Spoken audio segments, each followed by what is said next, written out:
Let's talk about The Art of Racing in the Rain, which is the new film. Dangerous is what I would say to that. It's an art form, you see. You need to know how to do it. And it's explained in the film by a very unexpected party, let's say. This is the new film directed by Simon Curtis, who did Goodbye Christopher Robin the other year, which I thought was very, very good. And he did My Week with Marilyn as well a few years ago.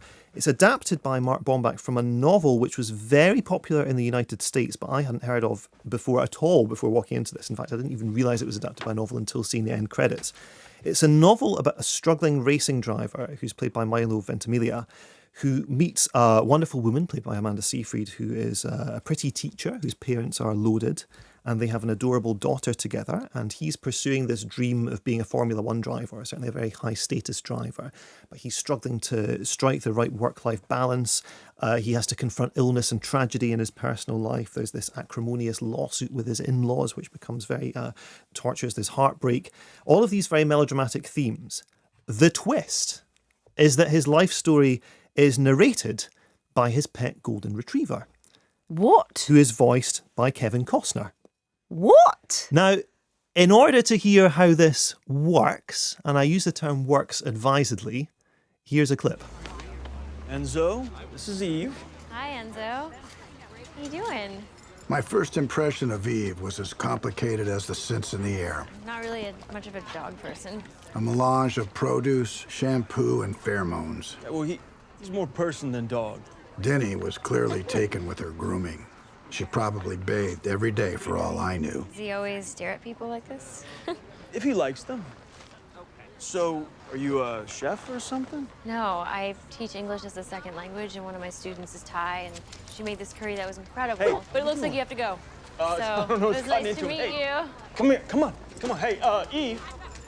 My friends, they play in a band, and they're playing a show at Nemo's tonight. So the dog's called Enzo, as in Enzo Ferrari, because he's a racing driver, so he loves racing.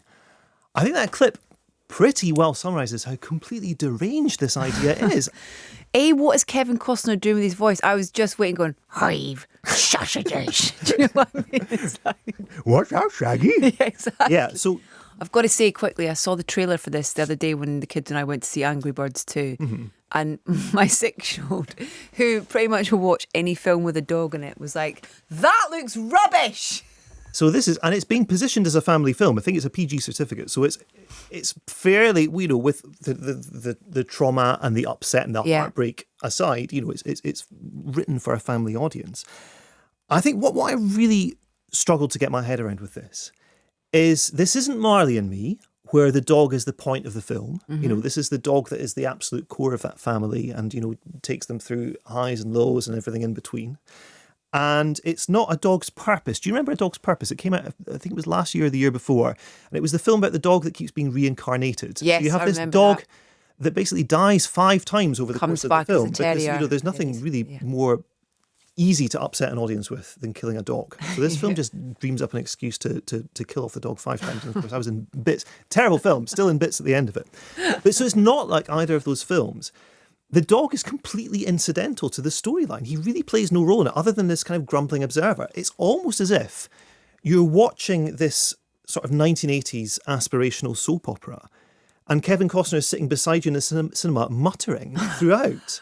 Or like he's doing the audio description on TV. I mean, it makes no sense whatsoever. It's so funny because when I watched the trailer, I was like, wait a minute, does the dog, something's got to happen to the dog in this. Do you know what I mean? Because it's like, has the dog died? Does the racing car driver run over his own dog? What's the dog's... The ultimate bittersweet irony. Totally. No, I mean, the dog, at the start of the film, it's told in flashback. So at the start of the film, the dog is lying on the floor in the hallway, obviously on his last legs. He's at death's door flap. And he's reminiscing about this life that he's had with this racing driver. And then the rest of the film is built around these flashbacks that bring you back to the present moment. But the actual fate of the dog is pretty incidental to the whole thing. And that's why it surprised me that it was a novel, because it's almost like they wrote this story about this racing driver. And yes, sorry, the art of racing in the rain, this is his special skill. And the idea is that if you anticipate the rain, if you can see bad conditions coming towards you in life, if you adjust your trajectory on the track, or, it's all racing metaphors and dog metaphors mixed up. The dog thinks this is the most profound thing it's ever heard in his life. Well, I would beg to differ. How would he cope with the rain reaction in Hobbs and Shaw, with the rain moving horizontally with the punching? Exactly. I mean, this dog wouldn't know where to start with that. He'd think that was like, this kind of explosion of reality. He just wouldn't know how to understand it. But the dog is quite amazed by all this. He's also interested in Mongolian folklore as well, which is this idea that dogs will be reincarnated as people if they live a full and interesting life. And the dog also has this arch enemy in the house, which is this cuddly zebra. And the cuddly zebra is animated, kind of like Chucky in Child's Play. He gets up and causes havoc, and the dog watches in terror as this zebra's causing trouble in the house.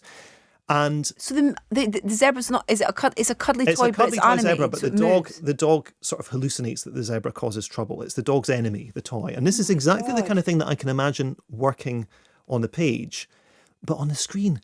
It's just like, what are you doing? This is crazy. This is a crazy film. I'm so confused. It's very, very bad. But there's a degree of amusement in thinking of Kevin Costner having to record these lines, because at one point he starts monologuing about tapeworm.